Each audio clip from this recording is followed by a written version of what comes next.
Hi, I'm Georgie, and this is the scoop on grooming your dog at home. Many of us pet parents are under stay-at-home orders or social distancing thanks to COVID-19, so we can't take our dogs to the groomer, which means a lot of our dogs are starting to look like this.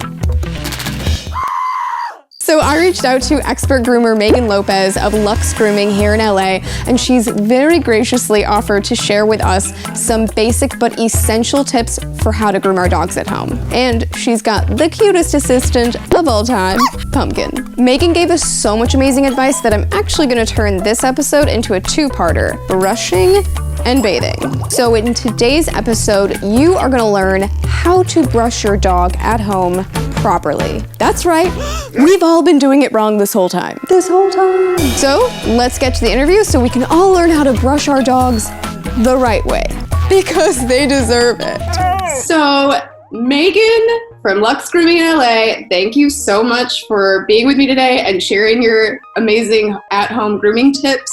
Why don't you go ahead and introduce yourself to our audience, and then we'll get right into the tips and tricks. All right, so I'm Meghan, and I own Luxe Grooming. I'm a mobile grooming service on the west side of LA, and I've been grooming for just about 14 years now. And this is Pumpkin. She's been with me almost since the beginning. She's 13, and she's a little rescue pup as well. She's amazing, and she's like really well behaved. She looks like she's done this type of demonstration before. I don't know about demonstrations, but we did baths and brush ups. She's a pro. Let's start with, how often should I brush my dog's fur? Okay, so depending on what kind of coat your dog has, so if you have a little fluffy one or a big fluffy one like a doodle, as close to daily as you can, because their coat does tend to mat up easily because their coat doesn't shed like regular coats. When it sheds the hair, it just stays in the coat, unlike, say a short-haired dog where you see their hair everywhere. With the short-haired dogs, you want to try to do it about 3 times a week. 3 times a week. Okay. That's manageable. What's the best brush to use? I have a few different brushes here that I've used on mops, but if we're gonna have like one brush, what's the brush to have? Okay, so if you have like a long-haired dog or a medium-haired dog, the slicker brush like you were showing is the best. Slicker brush? It's called a slicker brush. Slicker brush. Okay, cool. So if you have a longer hair dog, they do come with longer bristles to help get down all the way to the skin. But for the most part, one that's like similar to this length is perfect. Great. For anything with that double coat, you're going to want to get a rake too, because these are going to help get out that dead undercoat that's just sitting next to the skin. And for a short hair dog, I always recommend a rubber curry. They sell them everywhere. They are very durable, so that's why I buy them. But you're just going to use them in a circular pattern on a short-haired dog, and it's going to get out all that coat without damaging it. You're also going to want to get a comb. I skipped over that, but you're going to want to get one of these combs that has a fine tooth on one side and a wider tooth on the other side, and that's going to help you get all those tangles and make sure you're getting all the way to the skin. If my dog has really knotty hair, naughty like a knot, not like naughty.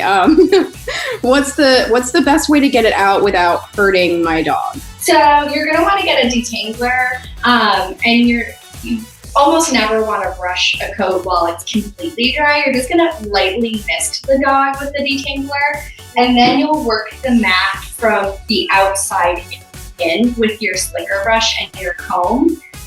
If it's just not coming out, like you can't fix it, they do sell the matters. This is like a last ditch effort, because what these are these are all little blades. So you want to be very careful with these. I don't recommend the ones that hook. You want to get the ones that are flat straight across, because these are less likely to hurt your dog.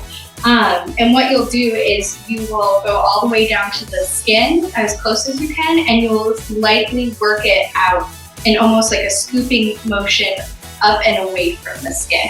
Is it almost like cutting out the fur as you're brushing it? Yes. Since they're blades, it's going to help cut through that mat a little bit, and then you'll alternate between that and the brush. Going back, you said you almost never want to brush a dog's fur completely dry. Do you mean like we should always have a detangler and like, or wet our dogs before brushing them? Or is that just with knots? I would say always use a detangler. Wetting the dog is just gonna kind of wet the dirt. A detangler is gonna condition the coat and make your comb and your brush glide easier through the dirt. And what it also does is it slightly dampens the coat, so it gives it a little bit more elasticity. Kind of like when we wash our hair, it like stretches when we brush it when it's wet.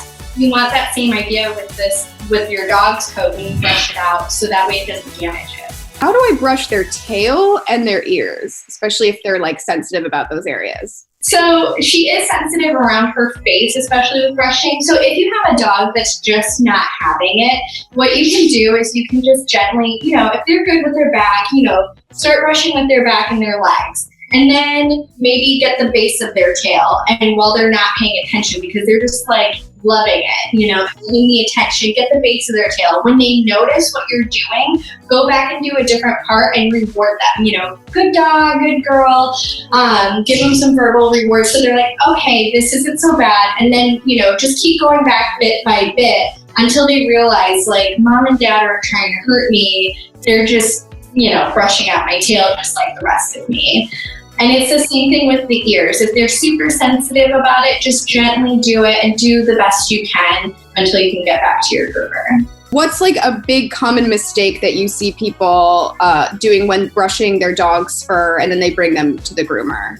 People brushing and not brushing all the way to the skin. So they bring their dog and it looks super fluffy and they're like, there's no tangles on my dog and you can't see any because they're all next to the skin. So say Pumpkin's super fluffy legs and you come in with your brush and you're like, oh, well, it's fluffy, but it's not done because if you pull that fur up underneath, that's where all the tangles are. So when you're brushing your dog, I always start with the feet and you pull the fur up and you take your brush and you just brush down and brush out that section.